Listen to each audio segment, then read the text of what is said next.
भारत ने किया धार्मिक स्वतंत्रता पर अमेरिकी रिपोर्ट को खारिज। तो इसके बारे में केवल इतना कहना चाहूंगा कि इसे आप मतलब परसेंटेज वाइज अगर वैल्यू देना तो 5 स्टार अगर क्वेश्चन हो तो 5 स्टार में से इसे 1 स्टार रेटिंग देना। इस क्वेश्चन की कोई वैल्यू नहीं है, इसलिए आप इसको केवल इसलिए सुनना कि दुनियादारी में क्या मस्ती मजाक या मसाला चल रहा है ना।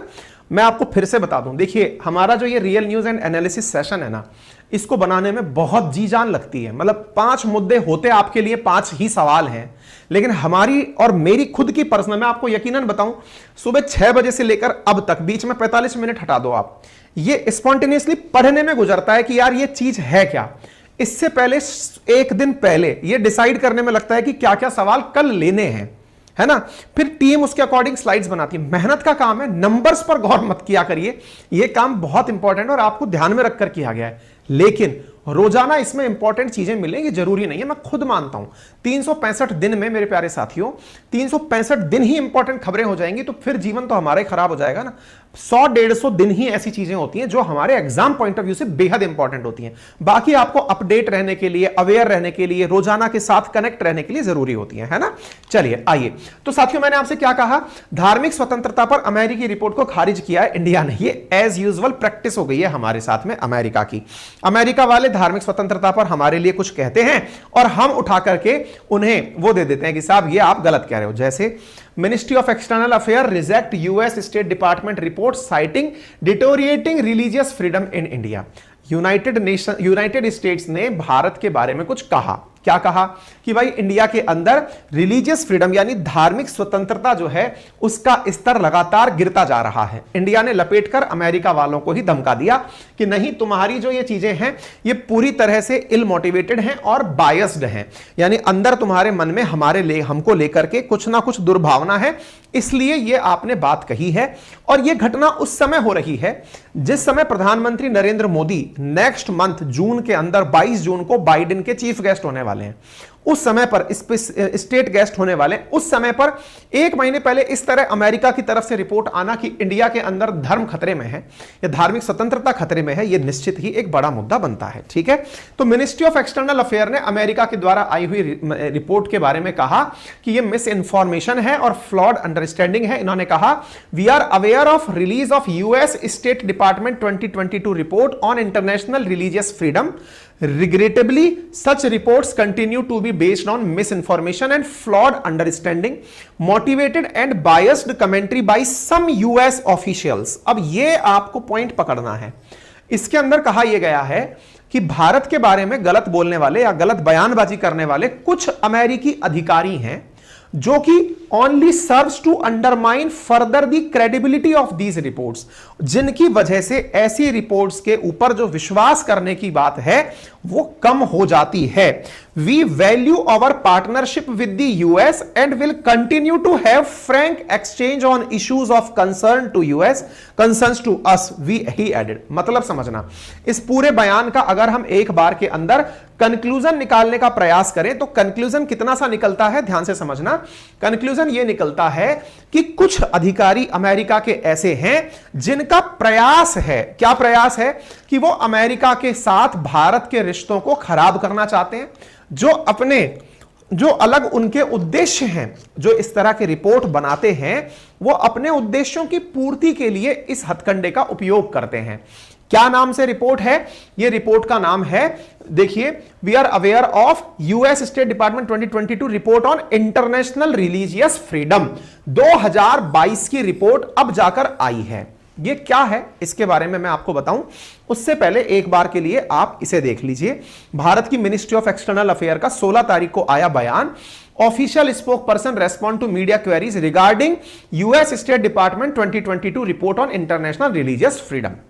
अच्छा, पहले तो यह समझिए 2023 मई में इसका रेस्पॉन्स आया है और यहां क्या लिखा हुआ है 2022।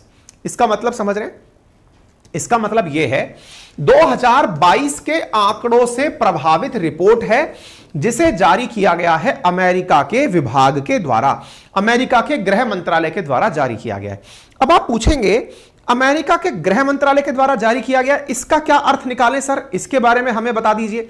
तो मैं आपको यहां पर कुछ बेसिक जानकारी देता हूं। बेसिक जानकारी क्या है, इसे थोड़ा आसान भाषा में समझते हैं। देखो होता क्या है, अमेरिका को हम एक देश समझते हैं, लेकिन अमेरिका हमें अपनी एक कॉलोनी समझता है। अब आप बोलेंगे सर आपने कड़वा सच बोल दिया। कड़वा सच नहीं, पूरी दुनिया को यह बात अंदर से पता है।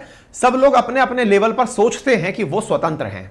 देखिए क्या था ना, यूनाइटेड नेशंस जब बना था उस समय तक यह डिसाइड नहीं था कि देश की स्वतंत्रता के मायने क्या होंगे।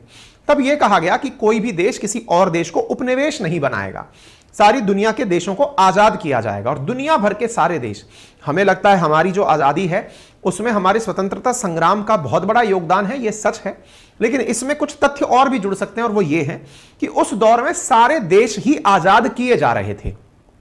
सारे देश आजाद किए जा रहे थे से मतलब है सेकेंड वर्ल्ड वॉर के बाद में जितने भी देश थे उनके ऊपर, जैसे आज फ्रांस, यूके, अमेरिका, जर्मनी, ये सब एक छोटे छोटे देश रह गए हैं।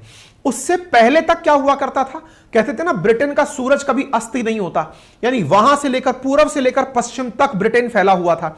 इसका मतलब समझ रहे हैं आप, इसका मतलब यह हुआ कि पहले जितने भी देशों पर ब्रिटेन का कब्जा था उन्हें संगठित रूप से एक साथ आजाद किया गया था, आजादी दे दी गई। लेकिन आजादी मिलते ही हमें तो अच्छा लगा कि हम आजाद हो गए, अमेरिका को लगा कि चलो दुनिया आजाद हो गई। लेकिन जिन देशों ने कभी राज किया था वो इतना जल्दी राज छोड़ देंगे क्या? जरा विचार करके देखो आप, नहीं छोड़ देंगे।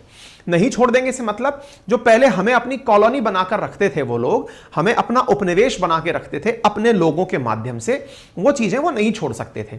इसलिए एक नया टर्म आया, जब आप वर्ल्ड ज्योग्राफी, वर्ल्ड हिस्ट्री पढ़ेंगे तब आपको सुनने को मिलेगा, नव साम्राज्यवाद और नव उपनिवेशवाद, नियो कॉलोनिज्म। एक नया टर्म निकल कर आया, नियो इंपीरियलिज्म, यानी नव उपनिवेशवाद और नव साम्राज्यवाद। इसका अर्थ क्या है? इसका अर्थ यह हुआ कि पहले तक जिस तरह हुआ करता था, क्या होता था पहले तक यह हुआ करता था कि भाई ब्रिटिशर्स की सेना इंडिया में रहेगी, यहां का राजपाट करेगी, ब्रिटिशर्स का ही बैठाया हुआ गवर्नर जनरल या वायसराय रहेगा जो इंडिया में राज करेगा। लेकिन अब बाद में बदलकर इसे क्या कर दिया गया, ऑफिशियली इसको डिफाइन नहीं किया गया। भाई जैसे कभी भी यह डिफाइन नहीं किया गया था कि कॉलोनी क्या है, ये तो हिस्टोरियंस ने किया। धीरे धीरे उन लोगों ने अपनी परिभाषाओं में खुद को यह समझा लिया कि आने वाले समय में जहां जहां हमारा राज होगा वो राज अब डायरेक्टली नहीं होकर इनडायरेक्टली होगा। कैसे? वहां की आर्थिक नीतियों पर, वहां के संविधान पर, वहां के डिसीजंस पर, जो सरकारें डिसीजंस लेंगी उन पर हमारा प्रभाव होगा। यानी अब आप विचार करके देखिए कितना इंटरेस्टिंग तरीके से इन लोगों ने हमारे साथ खेला किया। क्या किया आप जरा ऐसे सोचिए। देखिए जब ब्रिटिशर्स हमारे यहां शासन करते थे, आज मतलब कंपैरिजन करके देखिएगा, उपनिवेशवाद, और ये जो मैं बात आपको बता रहा हूं ना, ये बात आपको पता होनी चाहिए। क्यों पता होनी चाहिए? क्योंकि ये आप किसी भी डिबेट में बैठे, किसी भी परीक्षा में जाएं, किसी भी इंटरव्यू में बैठे, वहां ये समझ आपकी काम आती है। आप कुछ पढ़ेंगे उस समय भी आपके लिए काम आएगी। इधर देखिए, उपनिवेशवाद और एक दूसरा टर्म है नव उपनिवेशवाद, निवेशवाद, नियो कॉलोनिज्म कहते हैं इसको। ठीक है, दोनों में अंतर क्या है? उपनिवेश के अंदर जब इंडिया कॉलोनी था ब्रिटिशर्स की, तब हमारे साथ क्या होता था, ब्रिटिशर्स का बिठाया हुआ वायसराय इंडिया में हुआ करता था। वायसराय उल्टा लिख दिया मैंने, ठीक है, या गवर्नर जनरल हुआ करता था इंडिया में बैठा हुआ।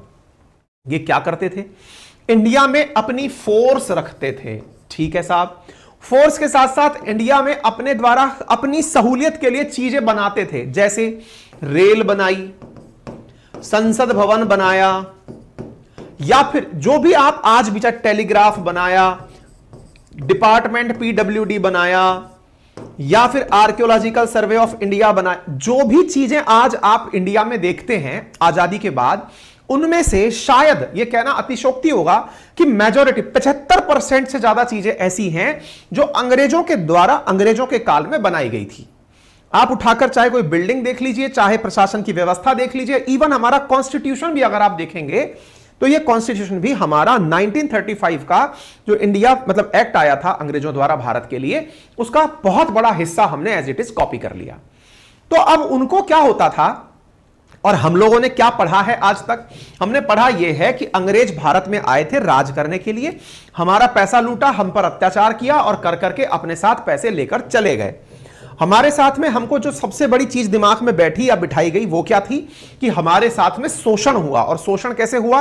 शोषण करने के लिए उन लोगों ने हमारे ऊपर जमींदारी प्रथा लागू करी, हमारे ऊपर टैक्सेशंस लगाए, हमसे पैसा वसूलते और पैसा वसूल करके वापस अपने घर लेकर चले जाते। एक बहुत अच्छी थ्योरी बनकर आई जैसे कि ड्रेन ऑफ वेल्थ थ्योरी कहा गया कि हमारा जो धन है उसे हमसे छीनकर दूसरी जगह ले जाया जा रहा है। आ गई इतनी बात समझ में? इतना सब कुछ याद रह जाएगा आप लोगों के? अच्छा, लेकिन अंग्रेजों का अपना दर्द था। अंग्रेज क्या कहते थे और आज भी कहते हैं जब डिबेट होती है तो, और उनका कहने का अर्थ यह होता है कि क्या हमारे आने के बाद टैक्सेशन आपके देश में से हट गया? क्या हमारे आने के बाद में जो आपके देश का भ्रष्टाचार था वो खत्म हो गया? हमारे आने के बाद में आपने कितना नया सिस्टम अपने यहां बना लिया? और रही बात टैक्सेशन की, जो हम लगाते थे उससे ज्यादा टैक्स तो आपकी सरकारें लगाती हैं। कौन सी चीज में जो आम जनता है उसे क्या मुनाफा हुआ? लेकिन अगर आप हमसे पूछो हमारा घाटा क्या हुआ, तो हमें तुम्हारे देश में इतना सब कुछ बनाना पड़ा तुम्हारे देश को गवर्न करने के लिए, क्योंकि उनकी नजर में जब वो लोग आए थे, और ये सच भी है, जब वो आए थे तब मुगल्स का शासन हुआ करता था। मुगल्स के शासन के दौरान बहुत सारे राजघराने अपने अपने अलग चल रहे थे। राजघराने राजस्थान के अलग चल रहे थे, उन्होंने तो भारत को यूनाइट करके आपको सौंपा। वो अपने पक्ष में इस तरह की बातें बोलते हैं। ये एक लंबा विषय है जिसमें अंग्रेजों का कहना है कि तुम्हारे यहां राज करने की कीमत चुकाई है हमने।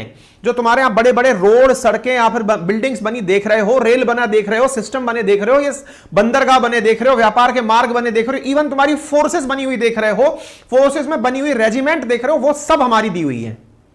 चलो ये बात उनकी हो गई, लेकिन उन्हें एक बात समझ में आई कि इसमें उनको खर्चा बहुत करना पड़ता है। खर्चा बहुत करना पड़ता है से मतलब क्या हुआ? उन्हें इस देश में बहुत सारा इंफ्रास्ट्रक्चर पे इन्वेस्टमेंट करना होता है। जब सेकेंड वर्ल्ड वॉर हुआ तो अमेरिका ने सेकेंड वर्ल्ड वॉर में, ये थोड़ा सा कंसेप्ट थोड़ा लंबा हो रहा है लेकिन समझ लेना, इससे बहुत बड़ी समझ विकसित होगी, फिर हम आगे बढ़ेंगे फटाफट। अमेरिका ने सेकेंड वर्ल्ड वॉर के दौरान, अमेरिका पैसे वाला देश कैसे बना? सेकेंड वर्ल्ड वॉर में जब ये लोग लड़ रहे थे ना, तो इनके पास पैसे की कमी हो गई। अमेरिका ने इन्हें लोन दिए, लोन के साथ साथ इन्हें वेपन्स दिए लड़ने के लिए, जैसे वो आज भी काम करता है वही सब काम उसने तब भी किए। उससे ये लोग उसके ऋणी हो गए। अमेरिका ने कहा कि देखो मैंने तुम्हें जो पैसा दिया है ना, अब ये पैसा तुमसे मैं वापस भी लूंगा, लेकिन अब तरीका तुम्हें मेरे अकॉर्डिंग करना पड़ेगा। बोले क्या करना पड़ेगा? बोले तुम लोगों को ना, ये जो तुम फर्जी काम करते थे, उस देश में जा रहे हो, बिल्डिंग्स बना रहे हो, सेनाएं बना रहे हो, फलाना कर, बोले इसमें इतना पैसा खर्च क्यों करना? उनको उन्हीं के हाल पर छोड़ो, पहले उन्हें बड़ा मत बनाओ। तो बोले फिर? बोले उनको वैसा छोड़ करके रिवर्स काम करो, अपनी कंपनीज को वहां भेजो। बोले कंपनीज को भेजो? बोले उसकी चिंता छोड़ो, ये गरीब देश है, गरीबी से निपटने के लिए इन्हें हमारे साथ जुड़ना ही पड़ेगा, जुड़ना पड़ेगा। इनके यहां कंपनीज अपनी भेजो, खुद क्यों जाते हो खामखा? तो बोले क्या करें? बोले बड़ी बड़ी कंपनी भेजो। जैसे आपको मालूम होगा भारत आजादी के तुरंत बाद किसी कंपनी को नहीं आने दिया था। 1947 के बाद तो हम एकदम क्लोज इकोनॉमी बन गए थे, नॉर्थ कोरिया टाइप से। हमने कहा ना बाबा ना, ईस्ट इंडिया कंपनी आई थी जो हमको लूट कर ले गए, लेकिन हमारी स्थिति खराब होने लग गई। हमारी अर्थव्यवस्था में जब तक विदेशी धन नहीं आएगा, हमारी धन की वृद्धि कैसे होगी? हम तो वहीं ठप होने लगे। फिर धीरे धीरे हमें अपने यहां पर लाइसेंस राज लगा के इस धंधा को थोड़ा बड़ा करना पड़ा, बाहरी साधनों को आने पड़ा। 1991 में जाकर के हम लोगों ने परिपाटी अपनाई कि अरे भाई कोई बात नहीं, हम लिबरलाइजेशन, प्राइवेटाइजेशन, ग्लोबलाइजेशन अपनाते हैं। ये है क्या? ये अमेरिका का दिया हुआ टर्मिनोलॉजी है। लिबरलाइजेशन का अर्थ है अपने यहां के कानूनों को उदार बनाओ, उदारवाद कहते हैं इसको। प्राइवेटाइजेशन, सरकारी संस्थाओं को प्राइवेट करो। ग्लोबलाइजेशन, वैश्वीकरण, समझो कि पूरी दुनिया आपका घर है। इस तरह से 1991 में हमने मनमोहन सिंह जी के नेतृत्व में, जब वो वित्त मंत्री हुआ करते थे, नरसिंह राम सरकार थी, तब जाकर हमने अपना लिया एलपीजी। धड़ाम भाई साहब, इंडिया के अंदर बड़ी बड़ी कंपनियां आने लग गई। आपको मालूम होगा पहले कोको कोला थी, लेकिन वो भाग गई थी। जब जनता पार्टी की सरकार आई थी तो उन्होंने कोको कोला को बंद करवा दिया, तो भाग गई थी। 1991 में फिर से लौट कर वापस आई। दे धमाल भाई साहब, बड़ी बड़ी कंपनियां आई। कोका कोला आ गई, चाहे डोमिनोज हो, मैकडी हो, और ये जितनी भी विदेशी कंपनियां आज आप देखते हो, गूगल हो, माइक्रोसॉफ्ट हो, एप्पल हो, जो भी चाहे डेल हो, एचपी हो, जिन भी कंपनियों को आप अपने आसपास आज देख रहे हैं, अपनी यूज में जिनको आप कर रहे हैं, उनमें अधिकांश कंपनियां अमेरिका की हैं या अमेरिका के जो सहयोगी देश हैं उनकी हैं। अमेरिका के सहयोगी देश चाहे फ्रांस है, चाहे ब्रिटेन है, या बोले इन लोगों को इनके हाल पर छोड़ो और इन्हें अपनी नए तरह से कॉलोनी बनाओ। और इन लोगों ने फिर क्या किया? इन्होंने हम लोगों को हमारा नया कॉलोनी बनाया, नव उपनिवेश बनाया। नव उपनिवेश का मतलब समझ रहे? इन्होंने हमारे यहां सेना नहीं भेजी, लेकिन कसर भी नहीं छोड़ी। हमारा सारा पैसा सुविधाओं के नाम पर ले जाते रहे। बोले ये तो बहुत अच्छा हो गया, कोई खर्चा नहीं करना, खर्चे के नाम पर इनको उलझने दो, इन्हें लगने दो प्रोग्रेस हो रही है, करने दो ना, सारा पैसा अब अपने यहां लेकर आओ। ये था नियो कॉलोनिज्म। आज आप देखते हैं इंडिया में काम करने वाली, आप कोई भी 100 बड़ी कंपनियों के नाम लिख लेना जो आपके काम में आ रही है ना, चाहे आप अपना फोन उठाकर देख लें, आप अपना लैपटॉप उठाकर देख लें, पेन पेंसिल, ये जितने भी चीजें आसपास रखी हैं, रिमोट, ये सब विदेशी हैं। इंडिया का कोई एक आध प्रोडक्ट आपको बाई चांस मिल जाएगा, जैसे इंटरनेट मिल गया आपको। इंडिया के प्रोडक्ट्स में जो भी सर्विसेज, खुद का ही मोबाइल देख लो, खुद के आसपास नजर डाल लो, ये पंखे, लाइट, ट्यूबलाइट जो भी आपके जल रही है, सब अधिकांश चीजें इनमें 90%, इवन सुबह पेस्ट करने, दंत मंजन से करने से लेकर के आप सोएंगे तब तक जलने वाले ऑल आउट तक, आप नोटिस करेंगे कि अधिकांश प्रोडक्ट विदेशी हैं। इसका मतलब सेवाएं उपयोग में लो, पैसा सीधा हमें दो। और इस प्रक्रिया को अमेरिका ने गवर्न बहुत अच्छे से किया और इसमें बहुत सारा फायदा था। आज आप सोचिए ना, जैसे आईटीसी का आप सुबह सुबह क्लोजअप, पेप्सोडेंट ये सब करते हैं, ये ब्रिटेन की कंपनी है, इनने का खर्चा क्यों करना, पैसा ऐसे कमाओ ना। आ गई बात समझ में। और हम लोगों को क्या बना दिया, लेबर। आज जब मैं विदेश यात्रा पर जब जाके आया, मेरा जो सबसे बड़ा माथा घूमा, मुझे आना था जिस दिन, उसको टिकट को कैंसिल करा के एक दिन पहले लौट कर आया। क्यों, दिमाग भन्ना गया भाई, हम लोग वहां पर नौकरी हैं। हम जितने भी लोग इंडिया से बाहर जा रहे हैं, कोई एंटरप्रेन्योर बनने नहीं जा रहा वहां पे। कहने में बहुत बुरा लगता है, लेकिन सुंदर पिचाई भी गूगल में जाके नौकरी बने हुए हैं। गूगल नहीं बनाया उन्होंने, कोई भी, चाहे सत्या नडेला उठा लो, चाहे सुंदर पिचाई उठा लो, सुनकर अच्छा लगता है, अरे भाई साहब गूगल का सबसे बड़ा अधिकारी हमारा आदमी है। अरे वो नौकर है वहां जाकर के यार, बड़ा नौकर है बस। जैसे होता है ना कलेक्टर एक बड़ा बाबू होता है, बाबू तो है ही वो, लेकिन वो बड़ा बाबू है। एग्जैक्टली ऐसे वो बड़े नौकर। इंडिया से केवल लेबर फोर्स गई, हमने कोई बड़ी कंपनी बनाई नहीं यार। अगर आप अपना इतिहास उठाकर देखोगे तो आप जिन टाटा, बिरला, अडानी लेकर के आप चल रहे हैं ना, ये 2-4 लोग हैं जिनके नाम आपको याद हैं, लेकिन कर काम बाहर के ही लोग रहे। ऐसी स्थिति में जो ये हमारे अंदर जो नौकर बनने की फिलसफी डाली, मैं जब जाकर के आया, अभी गल्फ कंट्रीज जब गया था, तब मैं बता रहा हूं, उस समय देखकर दिमाग भन्ना इस बात पर गया कि यार, मतलब स्वीपर से लेकर के होटल के अंदर बैठा मैनेजर हो, चाहे कहीं रेस्टोरेंट चलाने वाला बैरा हो, सब इंडियन है। सारे काम जो उठाईगिरी के काम में वो सब इंडिया वाले कर रहे हैं।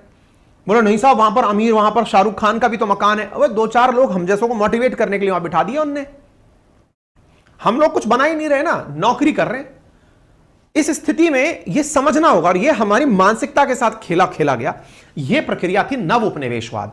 इसलिए अमेरिका पूरी दुनिया में अपने हिसाब से, आप सोचते रहिए कि आप आजाद हैं, अमेरिका सोचता है कि आप उसके ही हिस्से में एक राज्य हैं। इसलिए उसने पूरी दुनिया को ध्यान में रखकर, अपने इंडिया में क्या होता है ना, इंडिया में, और ये जो मैं आपको फिलॉसफी या आइडियोलॉजी समझा रहा हूं, इसको समझने में बहुत दिक्कतें आती हैं लोगों को। दिक्कतें इसलिए आती हैं क्योंकि उनकी एकदम अंदर से ईगो हिल जाता है, और हम तो आजाद हैं, हम तो हिंदुस्तानी, हम तो ये हैं। हमारे ऊपर सबने अपना अपना काम किया हुआ है, हमको बस एहसास नहीं है, बस हम उस भ्रम में जी रहे हैं। जैसे हम भ्रम में जीते हैं कि सूरज धरती के चारों तरफ चक्कर काटता है, जबकि ये भ्रम है, असल में धरती सूरज के चारों तरफ चक्कर काट रही है ना। एग्जैक्टली वैसे हमें लगता है कि हम आजाद हैं, हम लोगों को अभी भी इन्होंने अपनी कॉलोनी बनाया हुआ है। इसका सीधा सा उदाहरण ऐसे देखो, अपने देश में आप देखते हैं आर्मी, नेवी, एयरफोर्स, इन सबको लेकर कमांड्स बनी हुई है ना। अमेरिका ने पूरी दुनिया के अंदर अपनी कमांड्स बनाई हुई हैं। एशिया पैसिफिक कमांड उसकी अलग है। एशिया पैसिफिक कमांड में अमेरिका की सेना अलग से नियुक्त है। बोले देश में मत रहो, समुद्र में रह लो। एग्जैक्टली ऐसे ही उन्होंने पूरी दुनिया को अपनी अपनी कॉलोनीज में बांटा हुआ है। अब जैसे इंडिया अपने यहां पर संविधान के माध्यम से बात करता है कि हमारे यहां पर फ्रीडम होगा, रिलीजियस फ्रीडम होगा, अमेरिका ऐसे चर्चा नहीं करता है। अमेरिका कहता है पूरी दुनिया को बताओ कितने देश हैं, बोले 193। बोले ठीक है, चलो बताओ किसमें क्या चल रहा है, हाल बताओ। उसने अपने यहां पर कमेटी बना रखी है। आपको लगता है कि आप अपने आप में आजाद हैं, उसने आपका पहले से ठीकरा ले रखा है, वो अपने ऊपर कैलकुलेशन लगाता है। हाँ भाई इंडिया का क्या हाल है सर, वहां पे सर मामला थोड़ा ठीक नहीं है। आप कहेंगे हमने थोड़ी बताया, कोई बात नहीं, नहीं बताया तो क्या, उनकी अपनी कमेटी है, वो प्रॉपर आपका एनालिसिस करती है, अपनी एनालिसिस करके फिर अमेरिका को बताती है।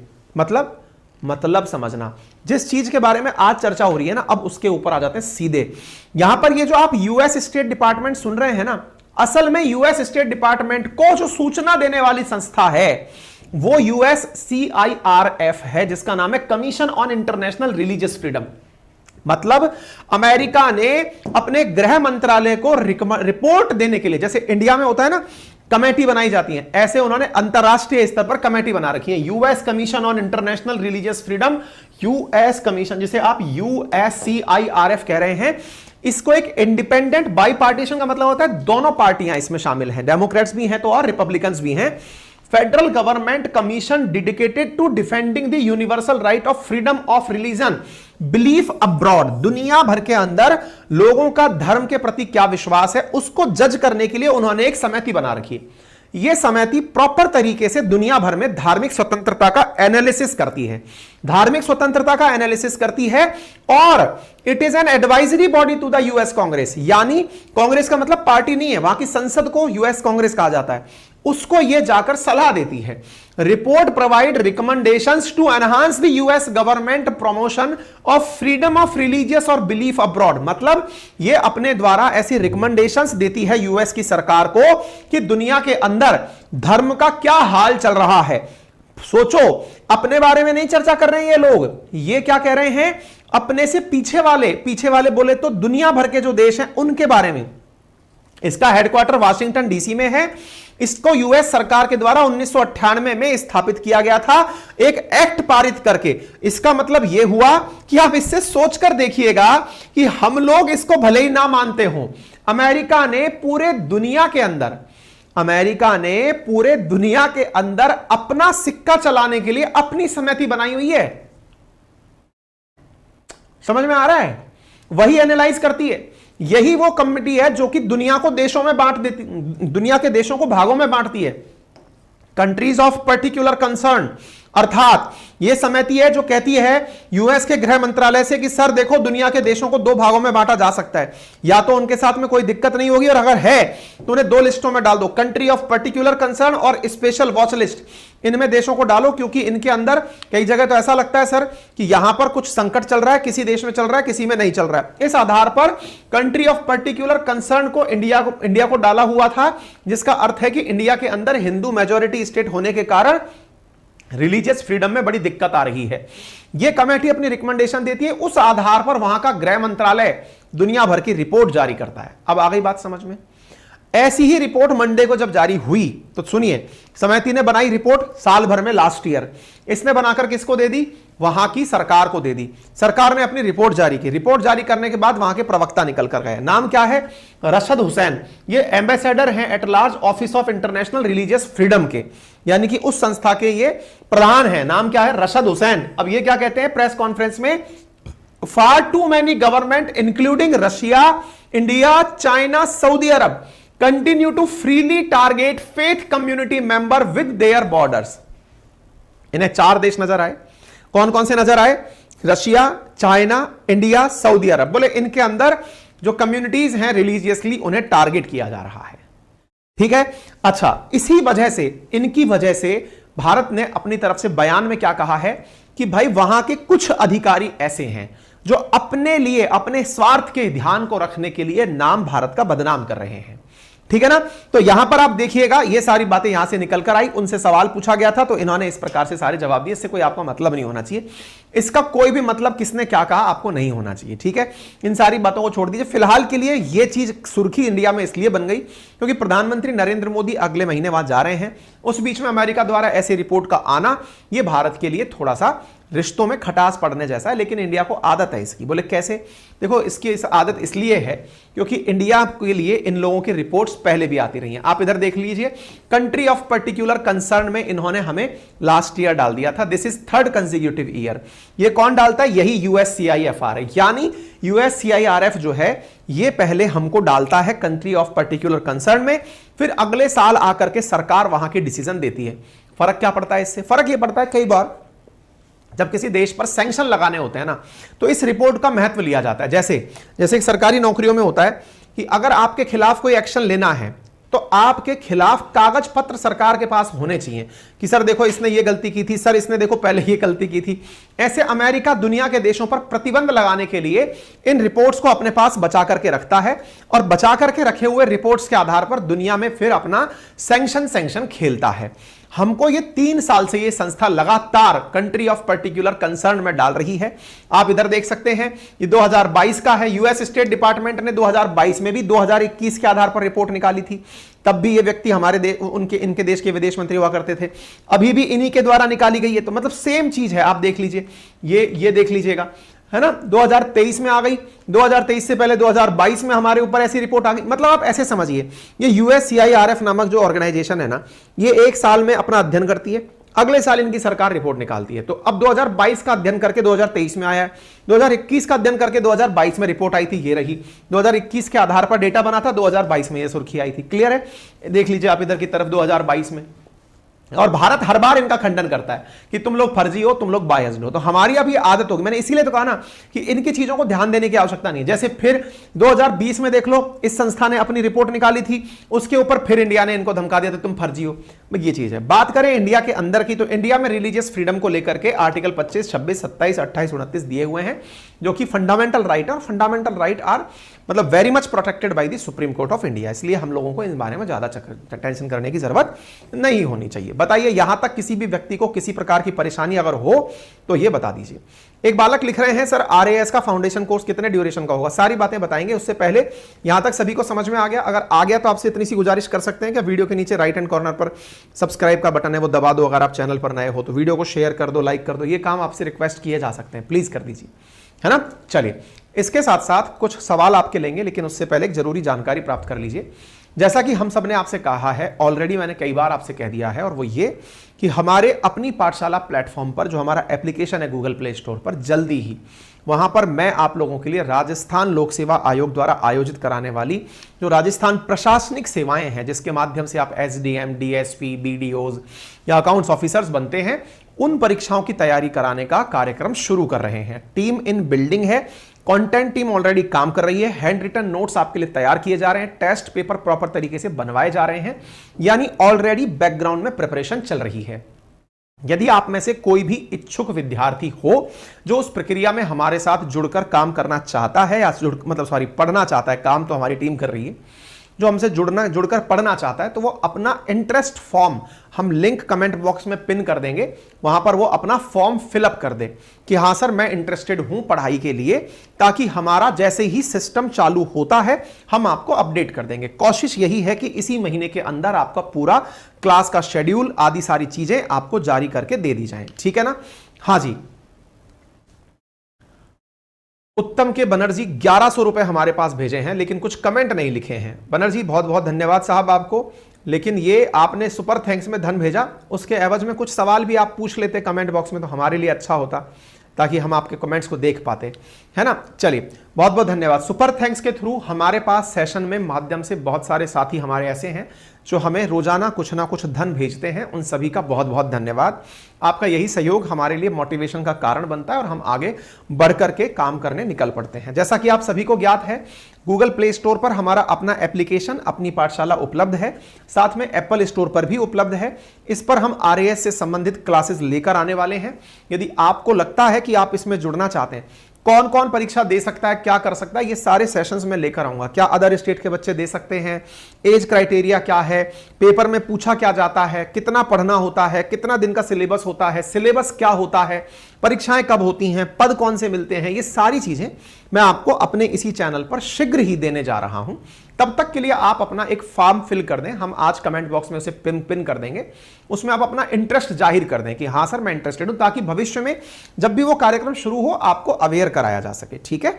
चलिए, बाकी एप्लीकेशन आप डाउनलोड कर लीजिए। हमने पेड कोर्सेज यहां पर उपलब्ध नहीं करा रखे हैं, आपको PDF जो है पेड कोर्स का हमने 7 दिन ही ओपन किया था, 7 दिन। ऐसे ही जब RAS का कोर्स हमारा आएगा वो भी 7 दिन ही एडमिशन ओपन होंगे। हमने वो सिस्टम बंद कर दिया, अब रोज रोज बेचने का सिस्टम बंद, एक ही दिन एडमिशन खत्म होते हैं। मंडे को एडमिशन क्लोज कर दिए थे, तो मंडे के बाद अब एडमिशन नहीं है। अब नेक्स्ट मंथ जब नया बैच आएगा उसमें आप सोचिएगा, है ना। इस तरह से आप कर सकते हैं, ठीक है।